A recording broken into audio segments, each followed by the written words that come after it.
Hi guys, and welcome back to the Once You're In, You're In podcast. This is take 4 or 5, I don't know. Go on my stories. Well, actually, this is going to be like 4 days later. So maybe if you saw on my story on Wednesday the 15th, you saw Reece being a little bit robotic. It was because of that we're on take 5. But he's on his phone now. You can see he's not quite filling out his side of the screen. If you're on YouTube, you can see. He's not quite filling out his side of the screen, but his camera does look nice and clear, mate. So how are you getting on?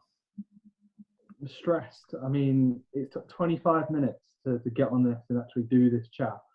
And this is we've mentioned now for the third or fourth time, this is pre-training. This is our pre-workout meal. So I was going to say, my first initial impression was we were going to get a really good session in. And it was going to be a good session because once you're in, just so motivated to go and train afterwards. But now I'm stressed out. I just want to have a nap and cry. This has been a right ball ache to get on. So hope you guys can understand the hardship that we've gone through. I mean, like I said, Finn's just sat there. I've been running around. My phone is currently propped up on a perform wave, so I can create like the ways are available, guys. Yeah, the MP way. The water bottle. Yeah, mate, I'll probably leave that one out, but. Yeah, other than that, everything seems all good. As we said, this is on a Wednesday.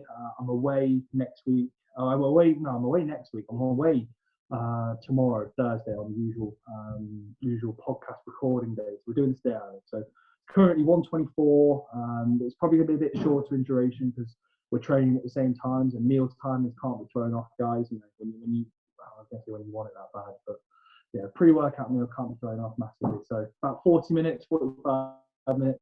We'll go through on the podcast and it should be all good. But yeah, how's your last week been, mate? Last 6 days? Anything to report? Not really, mate. Everything's good. Your audio is not great, but everything else is good. My week's been good. Generally feeling good. Everything's in a good spot. I think when it comes round, these come round and I'm like, yeah, everything's standard, everything's good, which we said before isn't a bad thing.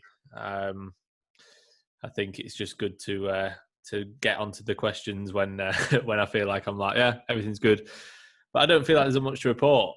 Like, there shouldn't be. Deadlifted the most you've ever done, mate? Huh? You deadlifted the most you ever did? Yeah, but we said that last week. That's every week. Like, I did the Cybex Hack yesterday. I did the Cybex Hack yesterday because I went and trained at Progress Works. Yeah, how come? I know you said you wanted the dumbbells to be heavier, but they don't go any heavier than 70, do they? No, I wanted to see how my left leg was on the hack because I was like, if we were going to start training at Rotherham, I don't want to travel to Rotherham and then get on the Cybex Hack and not be able to do it and then be like, fucking hell, this is annoying. So I thought I'd see how it felt. Okay. What was the answer?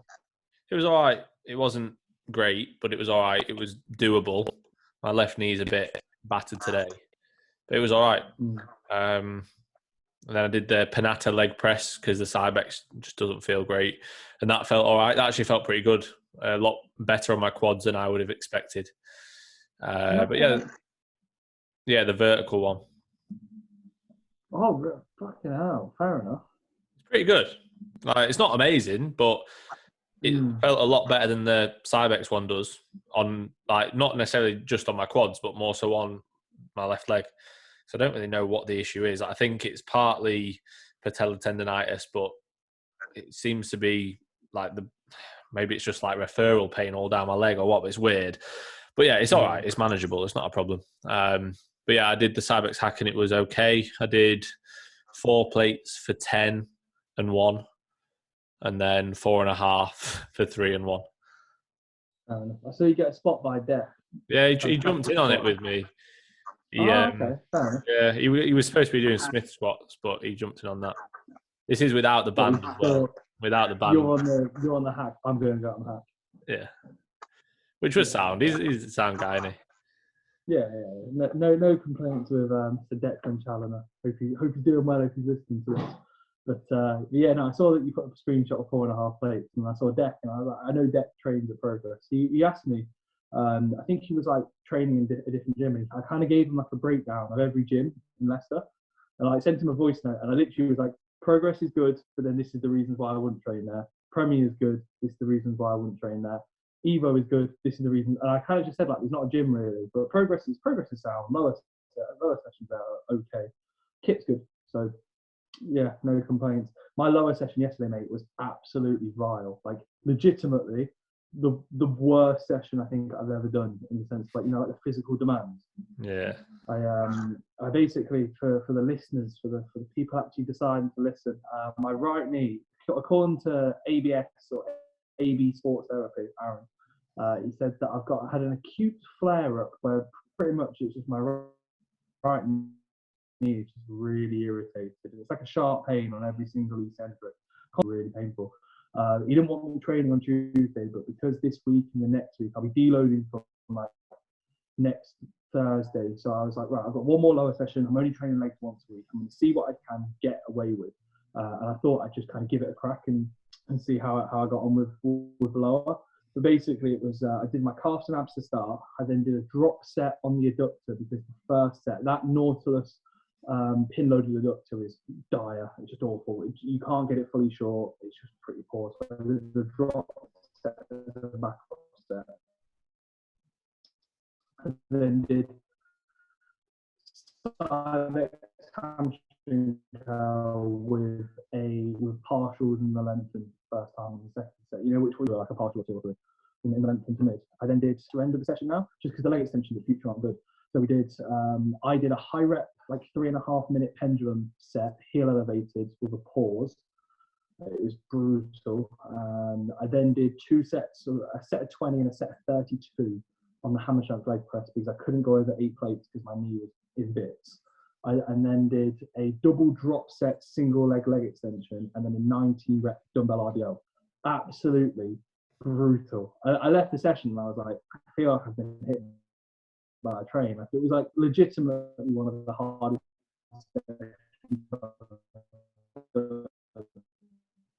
this year.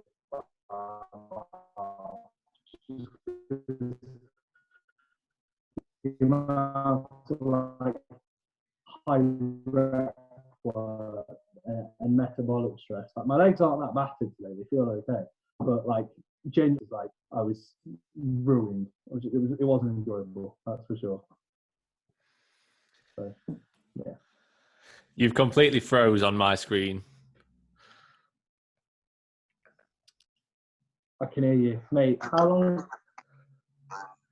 long for? A while, and you were speaking like a robot. I mean, I think it might be sound, but you're frozen now, and you like that the whole, well, not the whole time, but towards the end.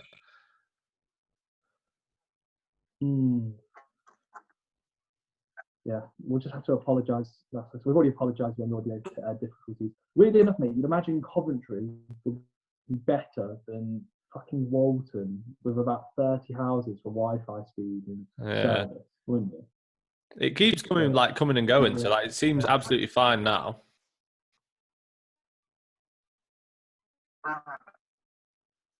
Well, I'm on 3G. That's the weird thing. I'm on 4 bars of 4. Anyway, I'm not too sure if you got the back end of the leg session. The leg session was brutal. I did 235 stiff leg the other day for 5, which is all right. I probably should have done 40. I got 200 for 14, which I was quite happy about. I think 200 for 14 is decent. I got like a 15 plus. And then everything else seems to be in pretty much a good spot. As mentioned, I'll be having tomorrow rest day, Friday, Saturday sessions as normal, Monday, Tuesday, and then Wednesday session next week getting pushed back. I'm doing an upper session on Thursday because I'm away, and then I'm going to be deloading like Friday, Saturday, Christmas. So I can just sit around, eat cake, birthday cake that is, so it's allowed because it's my birthday. I can just be a fat mess. Pretty much that's what it's going to be. What about you, mate? Have you got any plans for Christmas? Are we going to cover that next week's check-in, or are you just kind of next week's check-in? Next week's check-in. God, you can tell I've been doing it all morning. Next week's podcast, or are you got anything planned? Not other than like, just I think on Christmas Day we're just seeing family, and then other than that we've not really got much planned. I don't know. I don't really like to plan that much around it. Like, I'll have a few days off training. I feel like I'm due that anyway, so it sounds like it kind of aligns quite nicely. But other than that, like, I'm not one to do stuff that much around Christmas. Like, we've never gone away or anything like that. Like, we always just well, when I was younger, it was literally just like seeing my family. So me and Shannon will go to her parents for a bit, and then we'll go see my family a bit. I quite like just chilling. I don't like making a big deal out of it. Like, I know people buzz over Christmas. I do enjoy it. Like, I quite like this time of the year, but I'm not one to like make 2 weeks worth of plans for Christmas like people do. Yeah. No, makes sense. Makes sense. So yeah, that's pretty much that. Do you want to get into the questions? Because we're probably going to be running out of time soon rather than later. Yeah, mate. We'll smash through them because I don't know like if your audio or the Wi-Fi is going to work. The audio, do I sound just a bit muffled? Or the actual, even when the audio sound, it's a bit muffled, but it just keeps breaking up. Annoying that. So basically, guys, because I'm on my phone, I've hotspotted or airdropped the screenshots of the questions from today, but I don't have the questions from last week. So I might put a few of them into the next one. So there's probably a few questions that we answer next week from 2 weeks ago for me. But I've got my questions up from today. And like I said, Finn's got his questions up from last week. So do you want to start off? Because at least yours are in some level of chronological order in relation to these are all from last week. Okay. I didn't get round to any of them. So I'm not going to say let's try and do some quick fire. But if I can get through all of today's from last week's, that'll be good. And then next week, I'll basically work him back. So this is from Ben Prentice. Appreciate the question, mate. He's a good lad, is Ben. Best advice for growing coaching business? Best advice for growing coaching business. Be the hardest worker in the room, Ben. That's what you've got to be. Technically, yeah, I would actually say that you're the only coach in the room. You most likely have to be the hardest worker. I think it's one of those where I was actually saying this to Sanaya. So Sanaya's recently started posing coaching, and I'm not going to say like I was the only reason why she did it. I was quite pressuring and like do it. It's something positive. Like, why not? And I think there was an element of self-doubt, which there's always an element of self-doubt whenever you do anything that's new, different, or whatever.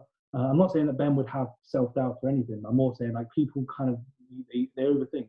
And I said to Sanaya, I was like, if it's for you, you'll know, because it won't feel like a job.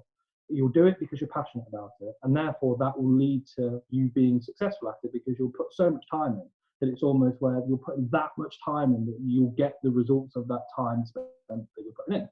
And I was like, and if you don't get there, it'll be because it's not for you and you need to move on to something else. So I would say it's one of those where it's quite natural. Like, it's a natural evolution of progress when it comes to a business, because you put that much time in, you put that much work in, because you want to do it. You want to be successful in it. But I wouldn't be going in with a strict process of like, I need my coaching to grow. And I almost would do it because you want to do it and you enjoy the process. And that over a couple of weeks, over a couple of months, over a year, puts you in a far different position. Like this time last year, both me and Finn had a really good December when the gyms were open, but like we were still like, we were like, Finn had just kind of, just gone gone online from doing one-to-ones like a month or two prior. I was still at uni, and then like we went back into a lockdown, and we were both like, fucking hell, another lockdown. We picked up a good amount of momentum in December, and then we had like a really good 3 or 4 month period where like by March time we were already kind of full time, but it was like we were like, right, this is actually really good. And it's almost where we were putting in work, we were putting everything up on our stories, we were kind of just doing the do as cliche as it sounds, and that kind of like led up to where we're at now, and that was literally just through hard work. So I would almost just say you've got to be relentless, you've got to be good with what you do, you've got to put the time in, and that will usually get you to the point that you need to get to or you want to get to, and you won't even really realise. You'll just get to a point where you'll be like, oh, this is cool, I have X amount of clients, or I'm flat out, I've got 10 check-ins every day, something like that. So yeah, that's what I'd say. Yeah, I don't think there's a specific blueprint or secret to it really. Like, no. It's just hard work, and Ben does well. Like, I know Ben, obviously he's got a decent amount of clients, he's got like I think he's been coaching for a while. Like, I know he'll be doing pretty well, but I think if you're almost overthinking growing it, like I don't think I've ever thought like, how can I grow this business? I've almost just thought, right, these are the clients that I've got. This is, these are the people I just need to focus all my time and effort on. And then any of my spare time, like apart, like obviously I focus on myself, but any of my spare time can go towards creating content. whether it be just posting about those clients or posting about myself or posting something educational or whatever it may be. So if you do that for long enough, like Reece was just saying, it's almost like you just keep knocking at the door. You're only going to get through it and get busier and busier, and your business is only going to keep growing. It is like there's no secret. It's just a case of time and work. As boring as that sounds, there's not much. There's not any secret, or there's no exciting answer to it.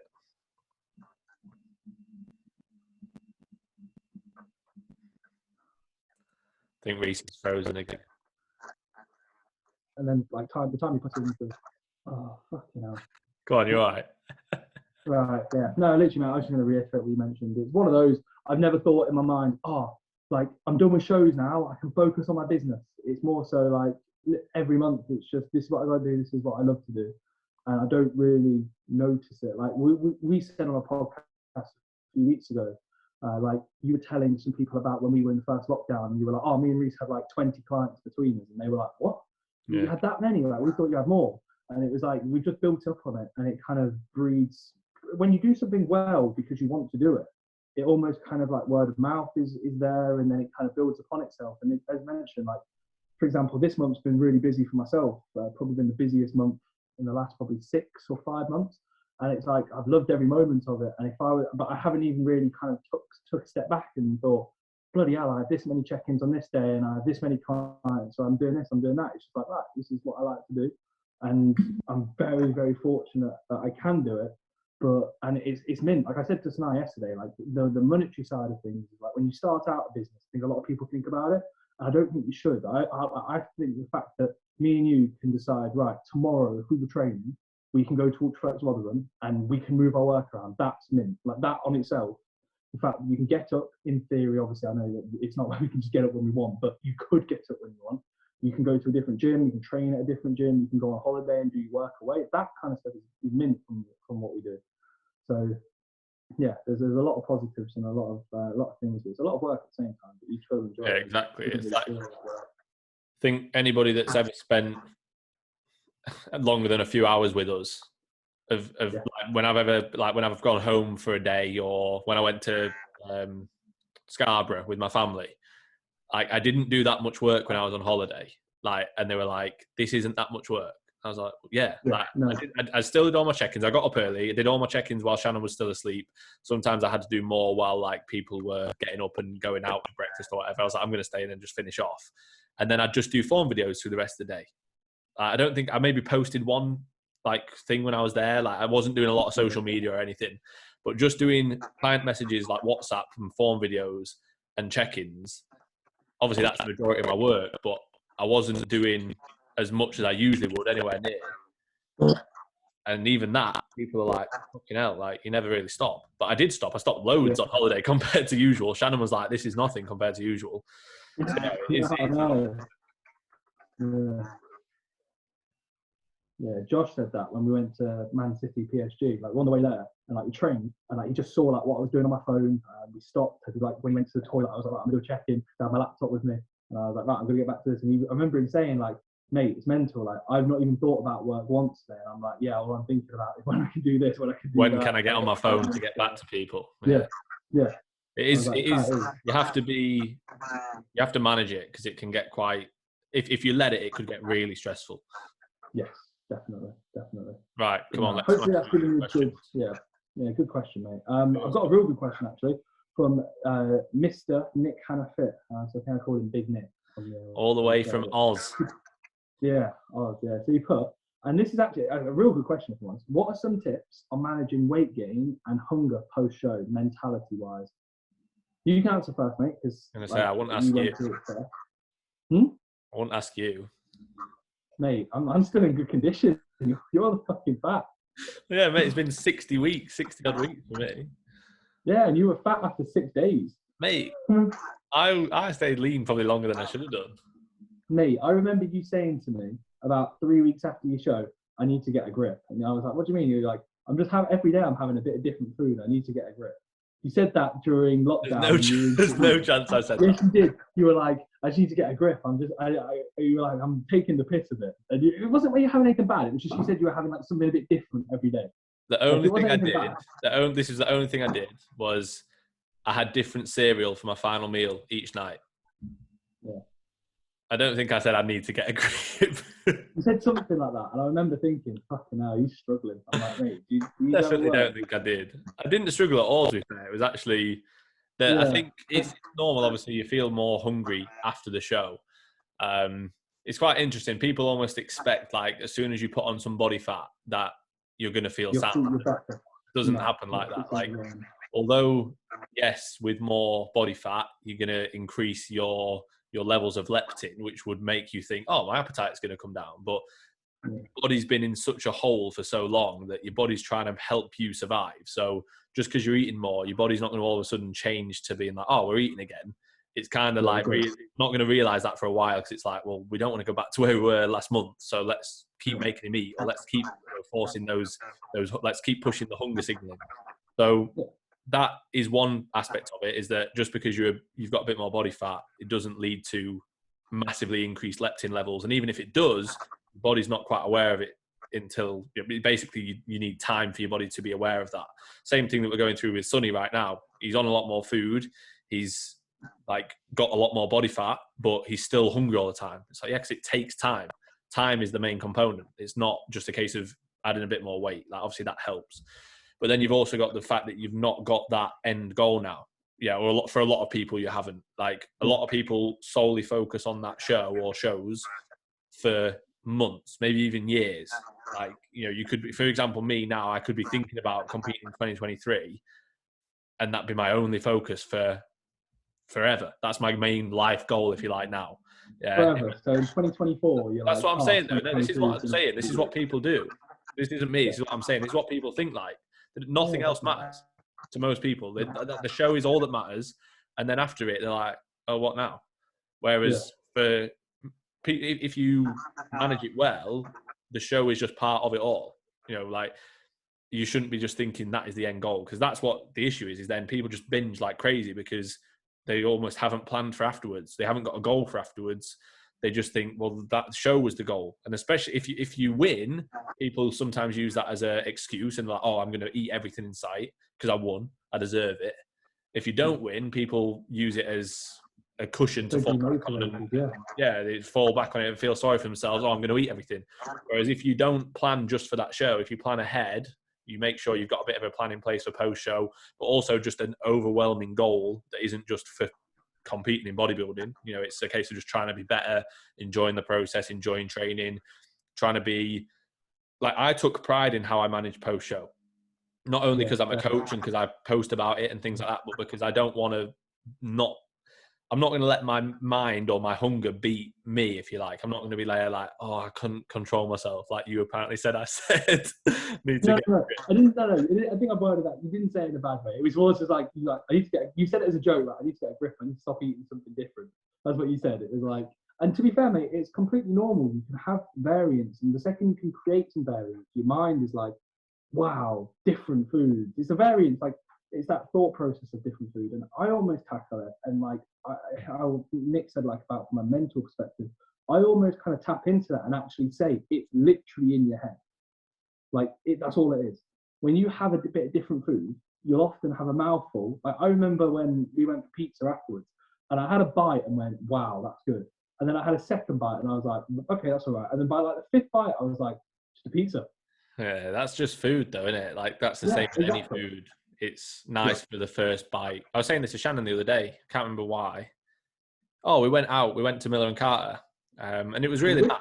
It was really nice. But I said, like, halfway through, I was like, "This is nice." I was like, "But I'd probably rather have something like tapas, where you've got like 10 different small dishes where you can just try different things." Like, I think that's because you get bored of it after the first few mouthfuls. So yeah, it's good, like you say, to remind yourself of that. But also, like, I think it's good to have that kind of mentality of, I'm not going to fucking lose to myself telling me I'm a bit hungry. It's the same as like everything. Like, I'll say it to clients in check-ins all the time, like, you're in control of that mindset. Like, you telling yourself, oh, I'm going to stay in bed a bit longer. I can't be asked to get up. I'm going to stay up and watch another episode of whatever tonight. And then it impacts your sleep the next day. Like, you have to be on top of that.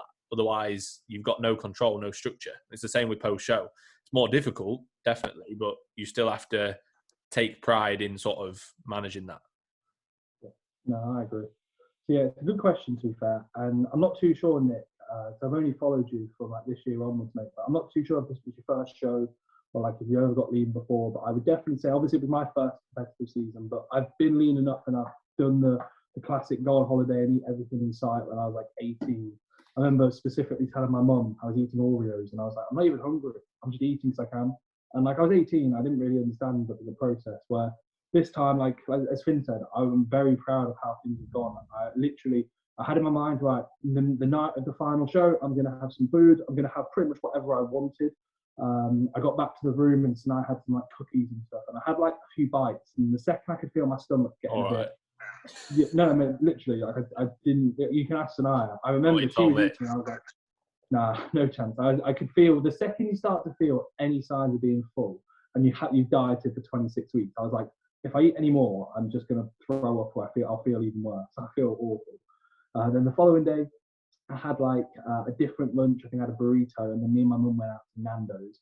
And then from Monday onwards, it was literally like everything was normal. And if I fancied something slightly different, like your thing about the cereal, I got some Oreo cereal that I had instead of my Cocoa Pops. I swapped a few things around here or there. And I remember like there was one meal that I didn't have my crumpets for a pre-workout meal, and I had 2 bagels instead. And it was like 8 carb variants, and I was like, oh my god, 8 carbs. I was like, Reece, shut up. It's not going to make a difference. Like, so it was just a few different foods here and there. But yeah, other than that, it was all good. And then after that, I'm pretty much on a schedule now of like I have like one off-plan meal a week, just from like more so I can enjoy some like different kind of the occasion, not really the food. And because of how I worked my food up, like I wasn't kind of coming out of a prep on 2,000 calories. I remember specifically of the finals, everyone was backstage saying, oh, I've done loads of cardio. I've been doing 2,000. I've had 2,000 calories in, and I was like, yeah, I haven't done a cardio session in 3 weeks, lads, and I'm eating 4,500 calories on training days. And everyone was like looking at me like, what the fuck? And I was like, yeah, sound, I've reversed into this. You know, it was all good. So yeah, maybe it's how you kind of reversed out. I know that when I was going into the first show, and I was so food focused for me, which is rare. Like if I even think of food and think, oh yeah, that sounds good, that's strange for me. I'm quite robotic. But the first show I was a lot more food focused, and I kind of just got better. And then by the end of it, I remember saying to you, like, I don't even really fancy anything. Like I feel pretty sound. And so it was just a sense of the initial 10 to 12 pounds coming on, which kind of initiated health getting into a better spot, training being in a better spot. And then since then, it's been like a linear kind of sense of body weight going up and relative that to training performance getting into pretty much lifetime levels. So everything's in a good spot now, but definitely post-show, if it's your first time getting lean, you're kind of going to embrace it and think you are going to struggle, but you are going to be stronger than the mental kind of, not cues, but the things that want for you to kind of go off and eat off plan. And you just have to stay strong and think about long-term goals and set yourself goals and kind of break down maybe set days and set weeks of when you can have maybe a different bit of food, or just have a plan. That's what I'd recommend. Don't just go into it and think, oh, I'm done with my show, because you most likely will find yourself in the pantry, if that's the word in Australia, at 2 a.m. eating crap. I can just kind of not doing stuff that's going to be productive. Just dead in the fridge or ordering takeaway. Yeah. So, right, come on, because we're not going to get through any questions. We've done 2. Right, most memorable moment of 2021.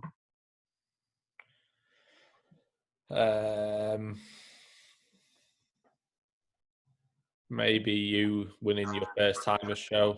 Maybe the Arnold show, that was good. All with me, mate. That's nice. Yeah, obviously, like I had Slater competing and Sonny competing. They were memorable moments. I guess they're all to do with like clients or you competing. Yeah. Because of COVID and everything, obviously, me and Shannon haven't done much. We've had a few nice like little breaks and stuff like that in England and that, but we've not been away. So yeah, I can't think. Oh, I got a car, didn't I? Bought a new car. Yeah. That wasn't that memorable. It was quite exciting on the day. It was quite nice. So yeah, I'd probably say, I mean, I've given you about 5 there, so I'm not going to whittle it down to 1. Yeah.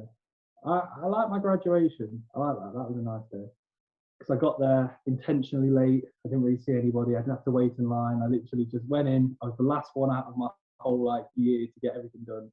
Like, I was like an hour late, got my photos, and literally said hi to a few of the lecturers, and then left. But it was nice because there was no waiting around, and literally was just like, right, sound, done the uni. That was nice. Shows obviously were all good. The Arnold's was a good experience. The finals was good because I enjoyed it. First show was good because I won, and it was like we had some nice time afterwards and during. It was quite cool.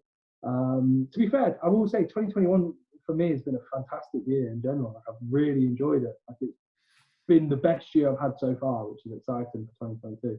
So I'd say the whole year has been class. Like, I haven't really got one most memorable moment, but it's been like a collection of really good moments, which I think when you can say that, and I said the same last year, and I said the same the year before, like, life's in a good spot. So, yeah, so it should be like that, shouldn't it? Like, yeah, it should just be progressive.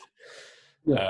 I think it's nice that we're not like, oh, this one moment was amazing and everything else was shit. It's like, no, just everything's been really good. Actually, taking it back, the Alisson last-minute header against West Brom, that's the best moment. Well, actually, when United signed Ronaldo as well, I was very excited. Yeah, even I like that, to be fair. Like, I felt like I was about 7. But that hour when it was happening, I felt like I was a kid, like proper, like I was 10 again. It was mint. I remember I went and got my hair cut so like 20 minutes without going on Twitter, so I was refreshing all day. And I literally refreshed, saw Fabrizio tweet United are getting him. And then I instantly texted Ryan, and Ryan called me, and you know Ryan Haber. And he was like, mate, I can't believe it. Like, they were signing Ronaldo. And I was just like, I could hear the hope in his voice. And now you look at United and it's quite funny. But we'd be in a worse spot without him. Yeah, definitely. So, right. Yeah, I'd say actually the Alisson last-minute header, that's the most memorable moment. This is from Dan the Gash. He's got a question as well. You know who he is? He trains at Warehouse, and I think he trains at Premier, doesn't he, sometimes? Yeah. He's a nice guy. He messaged saying, he tagged us in the story, and I messaged back saying, I commented, thanks for watching or thanks for listening. And he messaged me saying, thanks for making it. I was like, cheers, mate. Like, you don't think of it like that, but it was nice. Yeah. So he put, which of the English teams do you think is most likely to win the Champions League this year and why? I feel like we answered one similar to that last week. Yeah, we asked Champions League predictions last year. Right, I'm going to say United just because they've got no chance, but you never know. Imagine. I'm gonna say Liverpool, and I'm gonna go into his question. So, best stage experience last year: PCA final or the Arnold's? Great podcast, by the way. Well, great question, by the way, mate.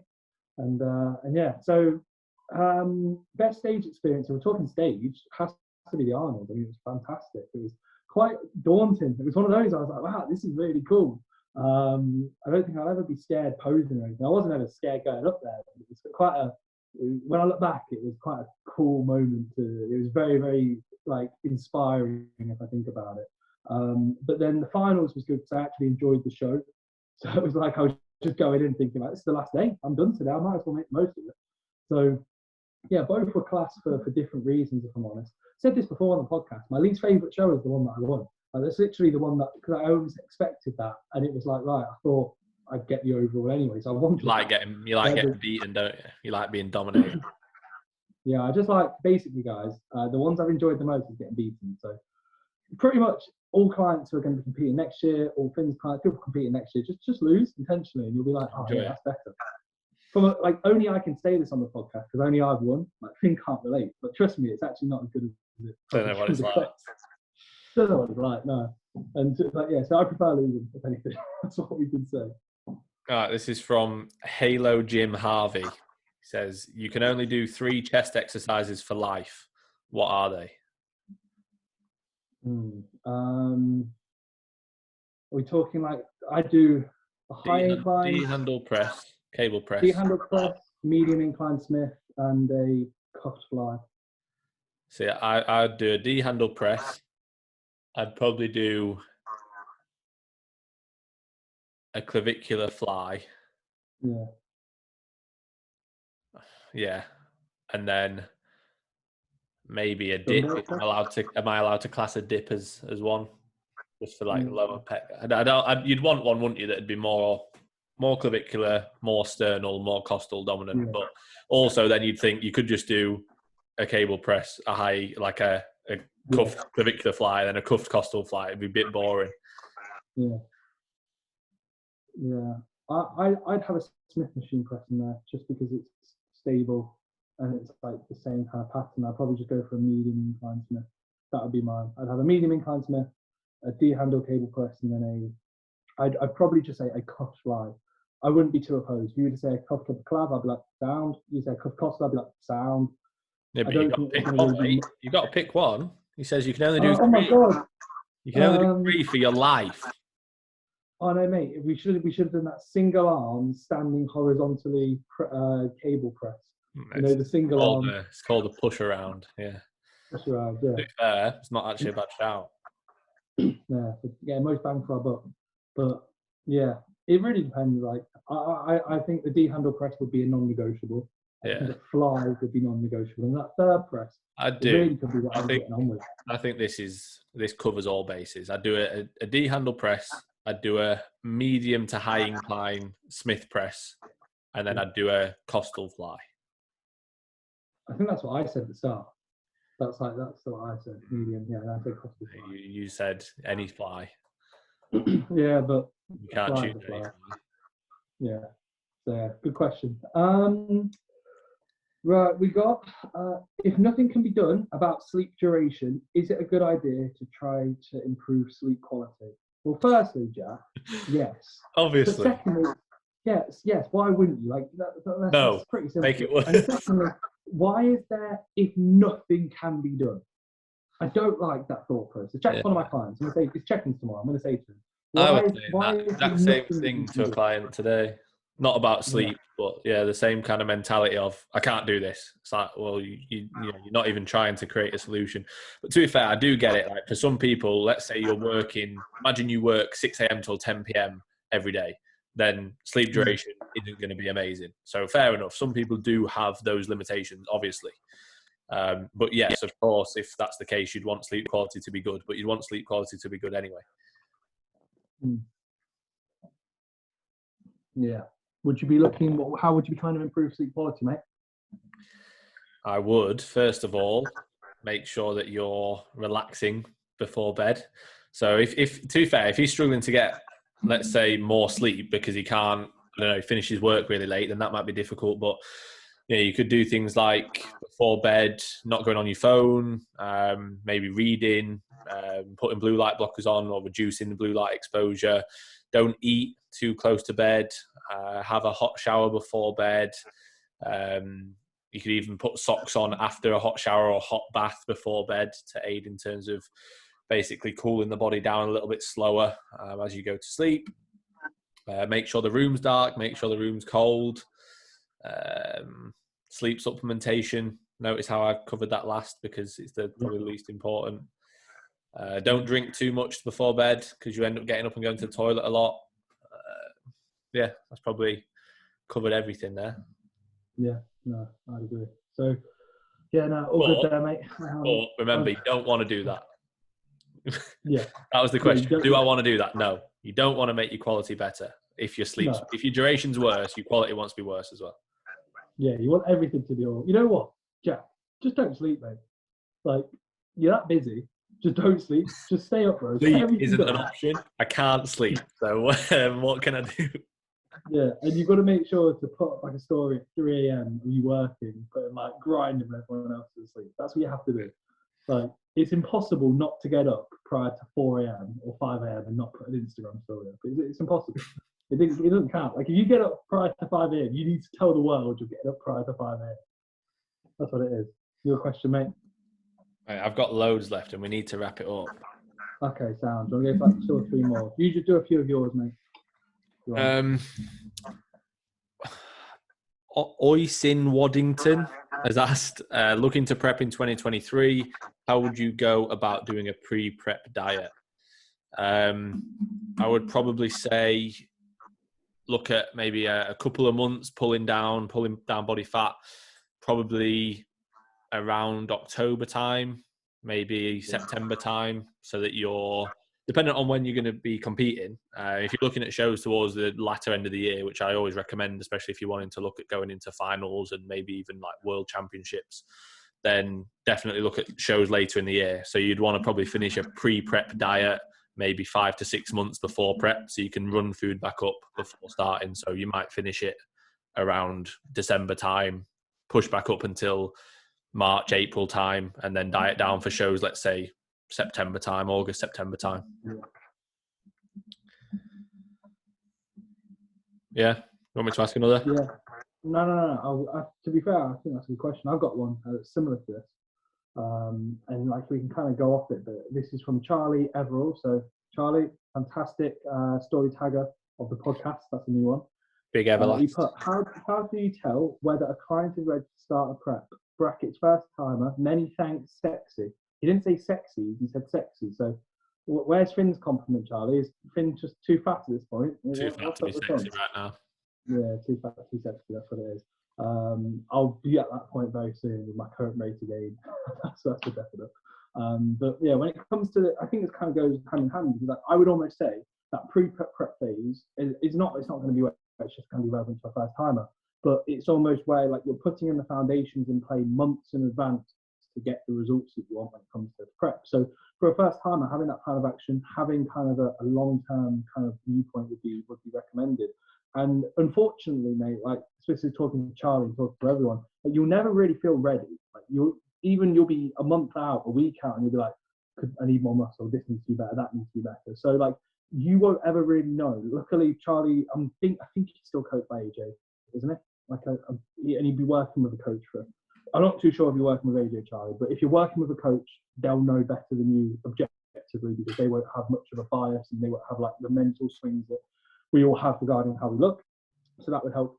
And it's almost one where it's like you won't know you're ready till you're ready on stage. It's almost like you just have to go into it and think, right, well, let's say if Charlie's thinking about 2023, mate, you have a whole year till the shows even come out for next year, for 2023. Like you have 11 months till they come out with dates for the following year. So that's 11 months worth of graph that you can put in. You're going to be 11 months better.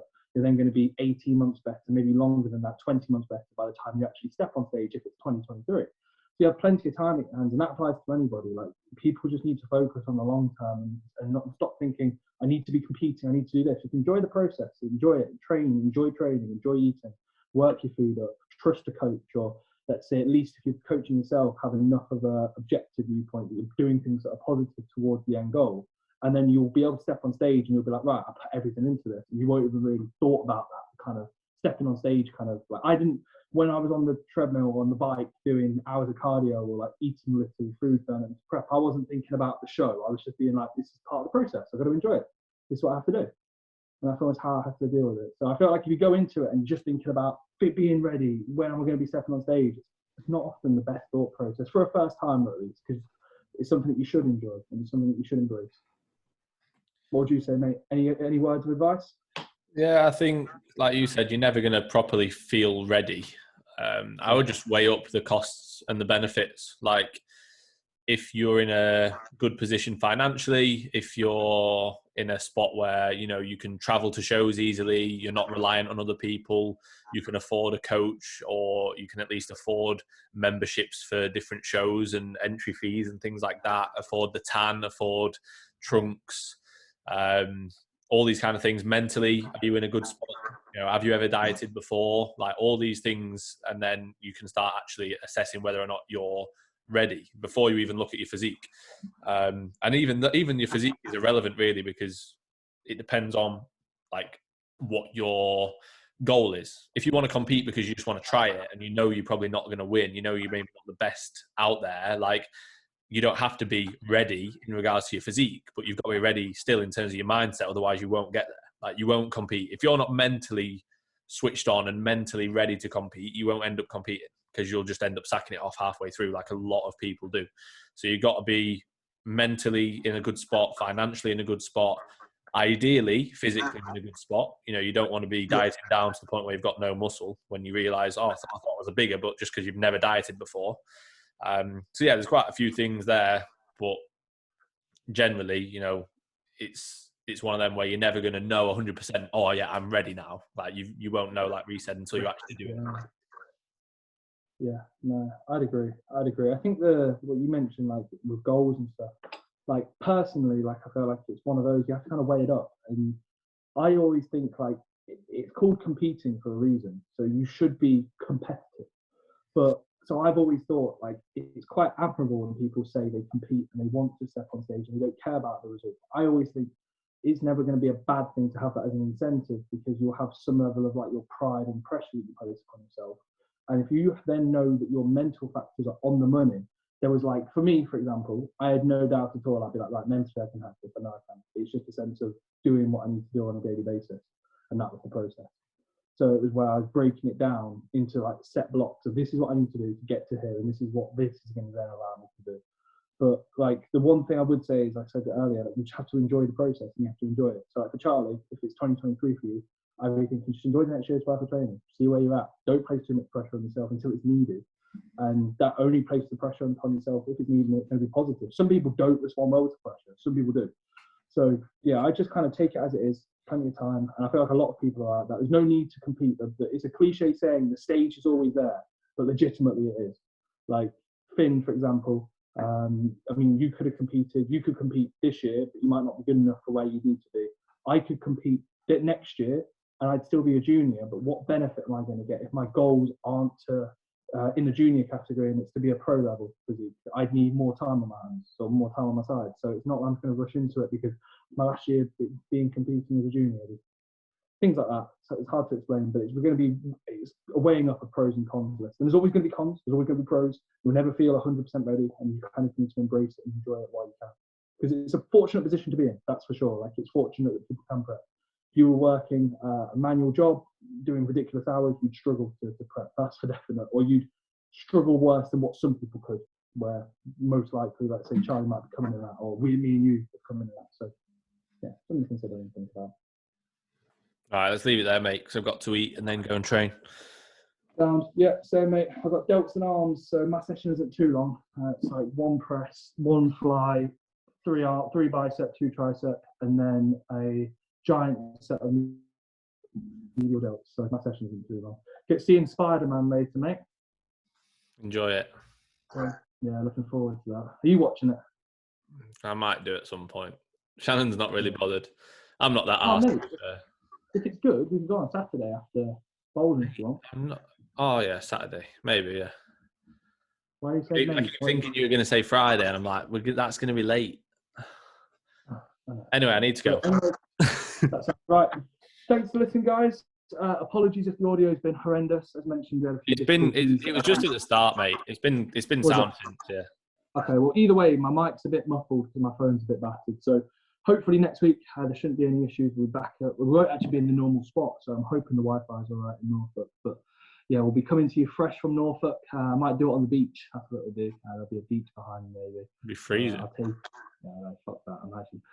But no, I appreciate all the guys who asked questions, and apologies to the ones that we didn't get around to. I know Finn didn't get around to any of this week, and I probably had about 5 or 6 from last week that I didn't get around to. So I've got 2 weeks in advance questions. Sorry, guys. But we'll get around to them shortly in the next podcast. Appreciate all the story tags. Appreciate all the questions. And we'll look forward to welcoming you back to episode 27 next time. This 26, I think. So yeah, see you guys.